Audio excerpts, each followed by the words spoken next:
예, 불을 이기는 믿음, 불을 이기는 믿음이라는 제목으로 하나님 말씀 증거하도록 하겠습니다. 첫 번째 살필 거는 믿음이라는 것은 기억이라는 것입니다. 1절과 2절인데 베드로후서를 왜 썼느냐?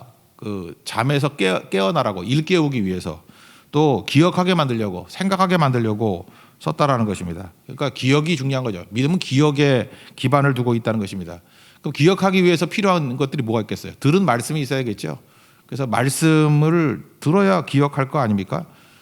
로마서 10장에 보니까 믿음은 들음에서 나며 들음에서 믿음이 나오죠. 들음은 그리스도의 말씀으로 말미암느니라. 들어야 믿음이 생기죠. 믿음이 생기면 하나님의 자녀가 되잖아요. 요한복음 1장 12절 영접하는 자, 곧 그 이름을 믿는 자들에게는 하나님의 자녀가 되는 권세를 주셨으니. 우리 지난주에 마지막 2장 마지막에 살폈죠. 돼지는 돼지, 자녀는 자녀. 무슨 뜻입니까? 누가복음 15장에 나온 탕자 이야기의 핵심은 뭐냐면 탕자는 아들이다 이거예요. 아들이기 때문에 환경은 돼지 밥 먹고 돼지 우리에 있지만 아들이잖아요. 아들이니까 돌아가죠. 그런데 돼지가 되면 본질이 돼지면 아무리 겉으로는 아들 옷 입고 아들 자리에 있다 할지라도 불편하거든요. 그래서 돼지 자리로 돌아간다. 그래서 기독교의 핵심은 뭐냐? 하나님의 말씀을 듣고 예수님을 믿음으로 말미암아 자녀 되는 싸움이라는 거예요. 일단 자녀만 되놓으면 어떤 조건이 된다 할지라도 물론 뭐 방탕하고 방황할 수 있겠죠. 그러나 돌아옵니다. 그러니까 생명이들하고 자녀 되게 만드는 게 중요하다라는 거예요. 그거 아니면은 다 쇼하고 있는 거죠. 겉으로 아들인 척, 자녀인 척 하다 보면 나중에는 다 돼지우리로 간다는 거예요. 특별히 지금같이 이렇게 팬데믹이 있을 때 이때 느슨해지잖아요. 이럴 때는 돼지는 돼지의 정체를 밝히게 되고 자녀는 자녀의 정체를 밝히게 되죠. 왜? 어려우니까. 돼지우리가 어렵잖아요. 어려우니까 아버지에게는 풍족한 품꾼이 얼마나 많은고 그리고 아버지께 돌아가잖아요. 그래서 어려움 당하면 아버지께 돌아가는 사람들이 있어요. 그거 아들이기 때문에 그래요. 자녀이기 때문에 그래요. 근데 어려우면은 다시 돼지로 돌아간 데가 있어요. 야, 아들 노릇 못 해먹겠다. 돼지 밥, 쥐염 열매 저기 많잖아. 난 돼지로 돌아갈 거야. 이렇게 된다라는 것입니다. 그러므로 기독교의 싸움은 뭐냐 하면 말씀을 통해서 믿음을 줘서 하나님의 자녀가 되는 권세를 갖게 만드는 것. 이게 중요하다는 것입니다. 그래서 말씀을 듣는 거 이게 되게 중요한 거예요. 그래야 기억하죠. 그 다음에는 아들로서 이렇게 자녀로서 살기 위해서 필요한 게 뭐냐? 그게 성령이라는 것입니다.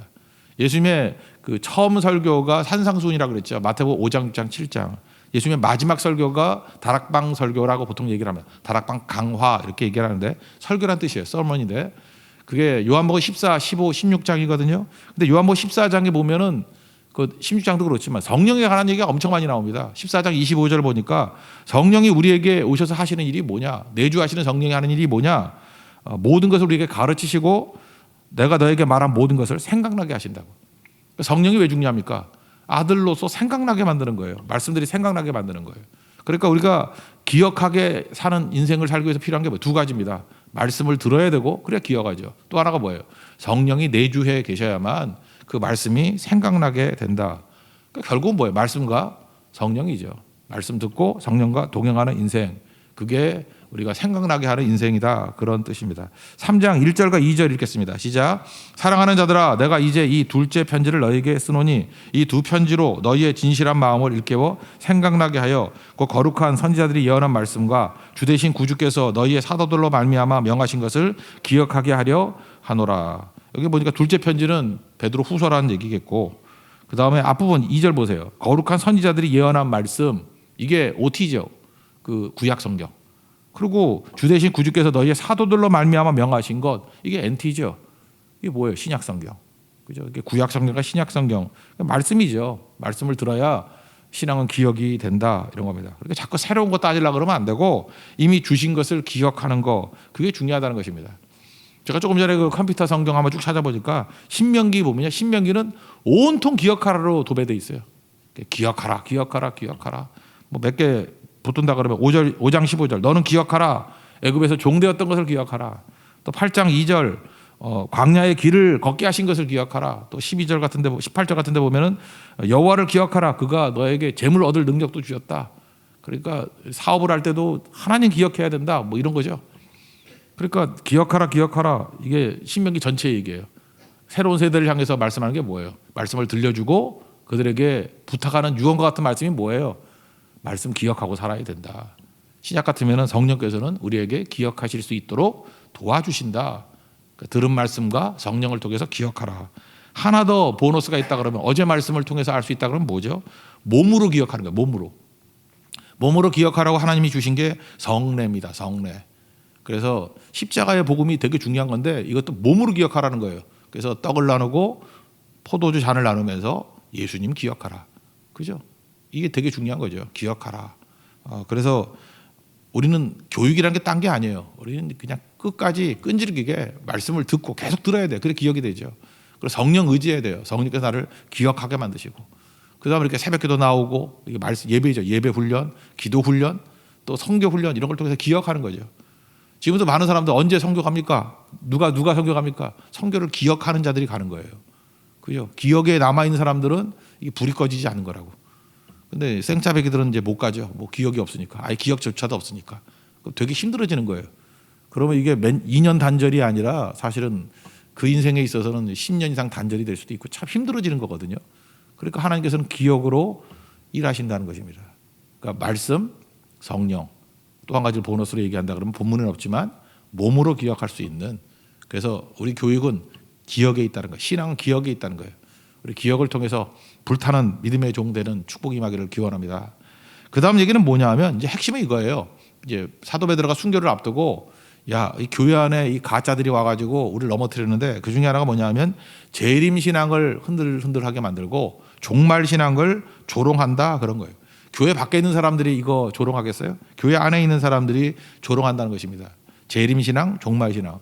이 재림 신앙과 종말 신앙을 거부하는 사람들을 보면 극단이에요. 양극단. 첫째는 시한부 종말론 이런 거죠. 자기들끼리 멋대로 날짜 정해놓고 뭐 언제 온다 뭐 이런 식으로.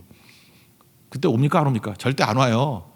그러니까 시한부 종말론 이게 난리치면서 1999년에도 뭐 그랬잖아요. 뭐 다미성교회 그래서 난리치면 그런 것 때문에 진짜 종말에 가까울수록 그거 다시 말하기가 이제 부끄러운 거예요. 조롱 받으니까 또 종말론이냐 또 재림이냐 가짜들이 이렇게 완전히 기를 죽여놓은 거죠. 그래서 그 자체를 갖다가 부끄럽게 만들어버리고. 그러나 성경에 나오는 이 재림과 종말론은 계속 얘기를 해야죠. 그죠? 이거 진짜 주님이 오시는 거니까. 그러니까 이런 식으로 마귀가 공격을 하고요. 또 하나는 없다 그러는 거 없다. 종말은 무슨 종말이냐. 얼마나 메시지가 현실적입니까? 그냥 현실에 충실하게 사는 게 하나님의 뜻이지 종말이니 뭐 재림이니 이따위 소리 하지 말자. 그래서 세련되다고 하는 인본주의자들은 그런 거 얘기 안 하고 그냥 현실에 무엇을 먹을까 무엇을 마실까 무엇을 입을까 이런 진짜 성경에서 말하는 썩어질 것을 위해서만 매진하게 만드는 이것도 속는 거죠. 이게 교회도 두 종류가 있어요. 데살로니가 후서는요. 데살로니가 후서에 나오는 사람들의 특징은 시한부 종말론에 가까워요. 주님 곧 오신다. 그래가지고 일도 안 하고 그냥 기다리고 있는 거예요. 데살로니가 후서에 나오는. 그러니까 데살로니가 교회가 약간 그런 교회였던 것 같아. 데살로니가 후서에 나오는 교회. 그러니까 거기 뭐라고 얘기를 해요. 일하기 싫어가도 먹지도 말게 하라. 거기 나오잖아요. 야, 임마 무슨 뭐 시한부 종말론이 어디 있어. 빨리 일해야지. 현실을 살면서 준비하고 사는 거지. 하늘 쳐다보고 사는 거냐? 그래서 데살로니가 후서를 읽어보면 이 종말론에 대한 잘못된 태도, 시한부 종말론 같은 내용들을 제거하라. 그 다음에 베드로 후서 3장 같은 데 보면은 어떻게 해야 되는가. 또 여긴 어떤 잘못된 가르침이 있냐면은 종말은 없다. 뭐 이런 거. 재림은 없다. 그러므로 그냥 오늘 대충 살자. 뭐 이런 사람들이 둘 다 이거 잘못이라는 것입니다. 그래서 오늘 베드로 후서에서 말하는 것은 종말이 없다 그러는 자들이에요. 조롱하는 자들. 세상 그대로 있는 거 아니냐. 맨날 종말 그러는데 무슨 종말이 왔냐. 그대로 있는 거 아니냐라고 하면서 주님이 오시는 것들을 기억하지 못하게 만드는 거. 이 속고 있는 거라는 거예요. 3절과 4절 읽겠습니다. 이건 후자 얘기예요. 3절과 4절 시작. 먼저 이것을 알지니 말세에 조롱하는 자들이 와서 자기의 정욕을 따라 행하며 조롱하여 이르되 주께서 강림하신다는 약속이 어디 있느냐. 조상들이 잔후부터 만물이 처음 창조될 때와 같이 그냥 있다 하니. 와, 그냥 있지 않느냐. 그대로 아니냐. 그러면서 종말을 잊어버리고 살게 만드는 존재라는 거예요. 제가 볼 때 데살로니가 후서의 교회나 이 베드로 후서의 교회 양극단 시한부 종말론도 틀린 거고 없다 그런 것도 틀린 거고 이거 비슷한 설명이 되는 게 톨스토이의 고백록이라는 게 있거든요. 여러분 뭐 읽어보신 분들 많이 계실 거예요. 많이 들었을 거예요. 고백록에 보면은 여기에 유효한 어떤 비유가 하나 나오는데 우화가 하나 나오는데 어떤 나그네가 있습니다. 나그네가 맹수가 쫓아와요. 그래서 맹수를 피하려고 도망을 쳐요. 그러다 보니까 우물이 있습니다. 물이 없는 우물, 물 없는 우물이 있어서 그 안에 쏙 들어가요. 들어가려고 보니까 밑에 바닥에 입을 쫙 벌리고 있는 우리 뭐 한국에 번역된 건 뱀이라고 해도 뱀이 아니고 용이에요. 용. 원래 원문은 용이에요. 용이 입을 쫙 벌리고 있어요. 그래서 내려갈 수도 없으니까 옆에 있는 나뭇가지 붙잡고 매달려 있는 존재. 그게 인생이라는 거죠. 그죠? 밖에는 맹수가 나를 덮치려고 그러고, 그죠? 밑에는 용이 입을 쫙 벌리고 있고, 나는 나뭇가지에 매달려서 바둥바둥 대고 있는 거예요. 힘 빠져가면서. 근데 잘 보니까 그 나뭇가지 위에 쥐새끼가, 거기 성경에는 흰쥐와 검은쥐, 성경이 아니죠. 그 고백록에 보면 흰쥐와 검은쥐가 그걸 갉아먹고 있는 거죠. 그런데 그 얼마나 위기예요. 근데 옆에 보니까 꿀이 있죠. 꿀을 핥고 있다. 이게 인생이다. 참 그 톨스토이는 문학적인 소질이 있는 것 같아요. 인생이 뭔지를 잘 설명하고 있는 거예요. 그러니까 밑에서 입 쫙 벌리고 있는 용이 뭐예요? 그 죽음이에요. 죽음. 그리고 흰쥐와 검은쥐가 뭐예요? 이게 시계바늘이죠. 시계바늘. 이게 갉아먹고 있으니까 곧 죽죠. 우리 여기 사람 다 죽는 거 아시죠? 여기 대충 나이 보니까 넉넉 잡고 50년이면 다 죽을 것 같은데, 그죠? 어떤 분은 10년 안에도 있을 수 있고, 뭐 다 그렇잖아요, 그죠? 그것도 기분 나쁘신 분은 넉넉 잡고 70년 있으면 다 죽죠. 예, 넉넉 잡고 그렇게까지 오래 안 갈 거예요, 그죠? 예, 생각보다 짧을 수 있어요. 그러니까 흰쥐와 검은쥐가 이렇게 갉아먹고 있고, 시간이에요, 시간. 시한부죠. 근데 떨어지고 있다는 거예요. 그런데 그 정신없는 녀석은 꿀 빨아먹고 있다는 거예요. 꿀 빨아먹고. 그러면서 위안을 얻는다는 거죠. 그러니까 인생 사는 방법이 뭐죠? 이런 상황. 그러니까 첫째는 무시하는 방법이 있어요. 맹목적으로. 맹수도 없다. 뭐 용도 없다. 그거 생각하고 어떻게 사냐. 그래서 무시하고 사는 거예요. 아무 생각 없이.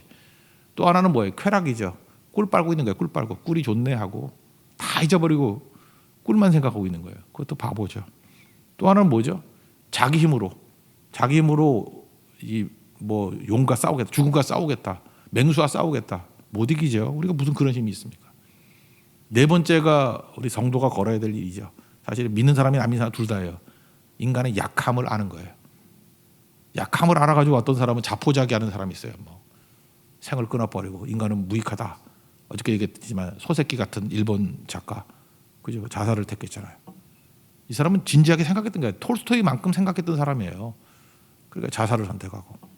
근데 우리 크리스찬들은 어떻습니까? 약하기 때문에 주님께 맡기는 거죠. 말씀에 맡기는 거죠. 이게 사는 길이다. 사실은 톨스토이 고백록 다시 한번 읽어보면서 우리 인생 한번 되새겨볼 필요성이 있다라는 것입니다. 근데 여기 보세요. 마지막 때가 되면 거짓 선생들이 와가지고 조롱하면서 이건 뭐죠? 일종의 무시하는 태도. 또는 두 번째 쾌락에 빠지는 거. 뭐 그런 거죠. 아니면 자기 힘으로 싸워 이기겠다. 못 이겨요 우리가. 결국 우리가 약하다는 거, 우리의 존재는 시한부 인생이라는 걸 깨닫고 하나님의 말씀에 맡기는 거죠. 그게 구원의 길이다 이렇게 말하고 있다라는 것입니다. 예수님이 이 땅에 오실 때 초림은 구유, 말구유의 아기로 오셨지만 다시 오실 때는 구름 타고 심판주로 오십니다. 여러분 잊지 말아야 될 게 뭐냐? 심판이 있습니다. 개인적인 종말도 있죠. 죽음의 심판이 있지만 이 땅의 심판이 있다라는 거예요. 그게 뭐 베드로 후서도 그렇고 그 다음에 요한계시록도 그렇고 뭐 데살로니가 후서도 그렇고 계속된 얘기예요. 분명히 주님께서 구름 타고 오신다는 거예요. 하늘 올라갔던 것 같이 내려오신다는 거예요. 사도행전 1장 11절을 보니까 서서 하늘만 쳐다보고 있으니까 니네 뭐 하고 있냐? 그죠? 하늘로 올라가신 이 예수는 하늘로 가심을 본 그대로 오신다고. 하늘께서 승천하셨잖아요. 다시 하늘로부터 오신다고요. 다 알도록. 그게 성경 말씀이라는 것입니다. 그럼 우리도 항상 그 정신 차리고 기억하면서 주님의 재림과 종말을 기다릴 줄 아는 하나님의 종 되기를 바랍니다. 근데 구체적인 설명이에요. 그러면 어떻게 살아야 될 것인가 이거죠. 말씀 붙들고 살라는 거거든요. 우리가 중요한 게 뭐냐면 현실은 현실이고 종말은 종말이고 따로 살 수는 없잖아요. 그러면 일관된 원리, 지금과 영원토록 붙들 일관된 원리가 뭐냐 하면 말씀 붙들고 살면 되는 거예요. 말씀 붙들고. 오늘 성경이 얘기하는 게 이제 노아 홍수를 하나 샘플로 들어준 거예요. 노아 홍수를 성경에서 알잖아요. 이런 식으로 물심판이 있었듯이 불심판이 있다는 거예요. 이제 물심판은 없고 이제 불심판도 그런 형태로 나타나게 된다는 거예요. 핵심은 뭐냐? 말씀의 힘이 우리 삶 전체를 다 지탱해주고 있다. 이게 지금 우리가 살고 있는 게 이게 우연과 저절로 된 게 아니고 하나님이 말씀을 통해서 이렇게 지탱해주기 때문에 여기까지 와 있다 그런 거예요. 먼저 지구 얘기를 하고 있어요. 이제 창세기부터 보면은 하나님께서 온 우주 만물을 만드실 때 특별히 이제 둘째 날에 궁창 위의 물과 궁창 아래의 물을 만드셨죠. 여러분 그 천문학까지도 안 가더라도 이렇게 보면 대부분의 별들의 특징이 뭐예요? 먼지밖에 없어요. 우리 뭐 화성도 가봤더니 먼지밖에 없고 물이 있는 데가 있을지도 모르겠어요. 하여튼간에 근데 물이 있어봐야 찔끔찔끔이지 그렇게 물이 많지 않아요. 그런데 하나님께서 둘째 날에 지구를 만드실 때는 어떻게 만드냐면 지구는 물 덩어리로 만들었어요. 물 덩어리. 그래서 궁창 위에 물, 그게 뭐 노아 홍수 때 없어졌다 그러다 하여튼 물 그게 뭐 일종의 그 수증기가 있는 거 아니에요? 구름같이. 궁창 위에도 물층이 하나 있었어요. 그리고 궁창 아래의 물은 지구 전체가 물이었다니까요. 바다로 다 돼 있었어요. 지구 전체가 물덩어리야, 물덩어리. 땅은 하나도 없고 다 물덩어리였다고. 그게 둘째 날이에요. 셋째 날에 하나님이 하신 일이 뭐예요? 하나님이 말씀의 힘을 통해 가지고 물은 물대로 모여 그랬다고요. 아마 그 모이는 방법이 뭐 남극과 북극이 얼어붙어 가지고 뭐 하는 방법인지 뭔지 모르겠어요. 하여튼간에 이게 물이 모여 그래서 묻이 드러났대요. 묻이 들어가는 것을 육지라 그러고 물이 그냥 있는 거 모여 있는 거를 바다라 그랬다고. 그래서 육지와 바다를 만들었다는 게 따로 만든 게 아니고 물덩어리였던 전체가 바다였던 지구에 물을 하나님의 말씀의 힘으로 이렇게 모이게 만들었어요. 그래서 묻이 드러난 거죠. 육지가 드러난 거죠. 그러니까 하나님이 힘을 주셔야만 말씀의 힘을 주셔야만 육지가 존재하는 거예요. 지금도 마찬가지입니다. 하나님께서 힘을 이렇게 딱 놔버리면 쓰나미 와요. 다 물바다 돼버려. 근데 그렇게 안 하신다 그랬죠. 이제 물 심판은 없다 그랬잖아요. 그래서 저는 사실 남극이 녹는다 그래도 별로 걱정 안 해요. 왜냐하면 난 창세기 약속을 믿거든. 이제 물 심판은 없어.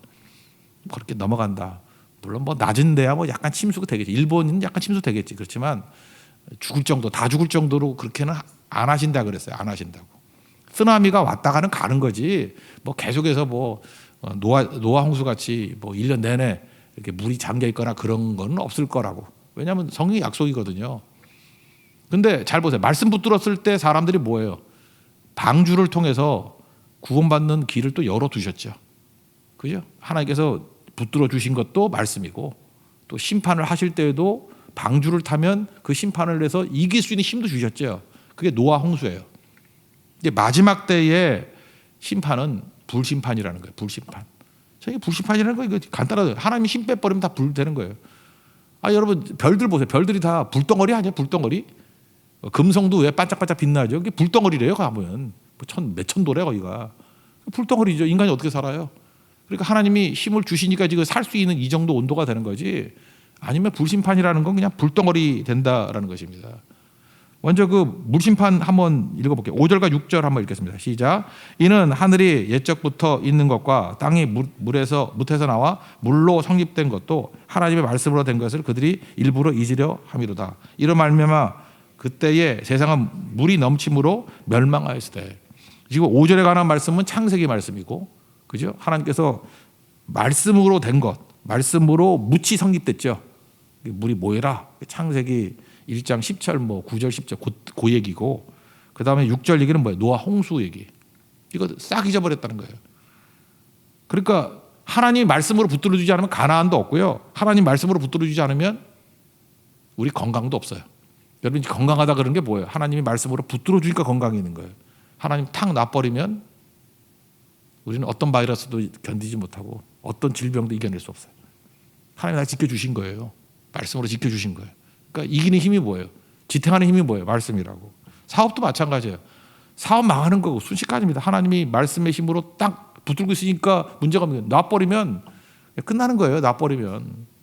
그러니까 우리가 모든 것을 지탱하는 힘이 어디에 있다고요? 말씀에 있습니다. 이거 함부로 무시하지 말라는 거예요. 하나님이 이게 힘으로 물을 모아놨던 것들을 탁 놔버리니까 지구 전체가 다시 물덩어리 돼버리잖아요. 노아 홍수라는 거예요. 그러니까 말씀으로 지탱됩니다. 말씀 붙들고 살면 하나님 나를 지탱할 수 있는 힘이 된다라는 것입니다. 요거와 똑같이 그죠? 유출하는 거예요. 어널러지. 그러니까 불심판이 있다는 거야. 불심판. 불심판의 특징은 뭐냐면 하나님이 놔버리면 불심판이 임한다는 마지막에. 그래서 새 하늘과 새 땅이 나타나게 된다. 그런 얘기입니다. 이게 불심판, 불을 이기는 믿음. 이것도 말씀 붙들면 이기는 거죠. 성경에 뭐 여러 차례 나오잖아요. 그걸 보여주려고. 다니엘의 세 친구. 다니엘서 23장 24절 보니까 느부갓네살이 뭐 신상기 절하지 않으면 불구덩이 집어넣는다며 풀불에. 그래서 묶어가지고 집어넣습니다. 그랬더니 불 자세히 보니까 이게 집어넣는 사람까지도 불이 하도 세가지고 다 타 죽었다 그러죠. 3명 집어넣는데 결박한 3명 집어넣는데 2가지 해내게 버리죠. 결박되지 아니한 4사람이 있대요. 그러니까 불 속에 들어가면 결박은 타서 없어져요. 우리 나쁜 것들은 다 타서 없어져. 그렇지만 3명의 친구들은 살아남았죠. 그리고 4번째 한 사람이 누구냐? 그 넷째의 모양은 신들의 아들과 같도다. 3장 25절 그러잖아요. 그게 구약에 나타난 예수님. 불 가운데 예수님이 함께해 주시더라. 그래서 불 가운데 나오더라. 우리도 어떻게 돼요? 말씀 붙들면, 예수님 붙들면 어떤 불시험이 있다 할지라도 나오게 된다라는 것입니다. 그러니까 말씀 붙들면 돼요. 이거 딱 하나 붙들면 된다고. 고린도전서 3장에도 보면은 12절에 이 불시험 통과하는 게 나오죠. 집을 짓는데 금이나 은이나 보석으로 짓는 사람이 있고 나무나 풀이나 또는 지프로 짓는 사람이 있다고. 근데 불 통과하고 난 다음에 이런 거 다 타서 없어지잖아요. 후자는. 그렇지만 불시험을 통과해도 남는 건 금이나 은이나 보석. 이게 바로 뭡니까? 이게 여기서 말하는 집은 교회거든요. 교회가 하나님 말씀으로 세워진 교회는 불시험 통과하고도 남는다는 거예요. 지금도 보세요. 이게 어려움도 팬데믹 이런 거 어려움이 있으면요. 나무나 집이나 뭐 이런 걸로 한 거 다 타서 없어져 버려요. 존재도 안 보인다니까. 겉으로 볼 때 믿음이 있어 보이지만 믿음이 아닌 거예요. 근데 금이나 은이나 보석이 뭐예요? 진짜거든요. 진짜. 말씀의 신앙. 이건 지나고 난 다음에도 남는다. 그런 얘기죠. 그래서 불시험을 이기는 방법이 뭐냐? 그게 또 말씀이라는 거예요. 말씀. 이사야서 43장에 보면 2절에 그런 거 나오죠. 너는 내 것이라. 그러고 난 다음에 2절에 물 가운데로 지날 때 내가 너와 함께 할 것이다. 그 다음에 강을 건널 때 물이 너를 침몰하지 못할 것이다. 그리고 불 가운데 지날 때 타지도 아니하고 불꽃이 너를 사르지도 못할 것이다. 나는 내 하나님이기 때문이다. 이런 말씀이 나오잖아요. 그러니까 우리가 불시험 이길 수 있는 방법은 말씀 붙들고 불 속에 들어가면 타지 않습니다. 오히려 우리가 정금같이 연단받고 깨끗해져서 나오게 된다라는 것입니다. 여러분 광야 생활이라는 게 뭐예요? 한마디로 얘기하면 다 불시험이에요. 광야는 낮에 40도까지 올라간다잖아요. 불시험 아니에요. 불시험.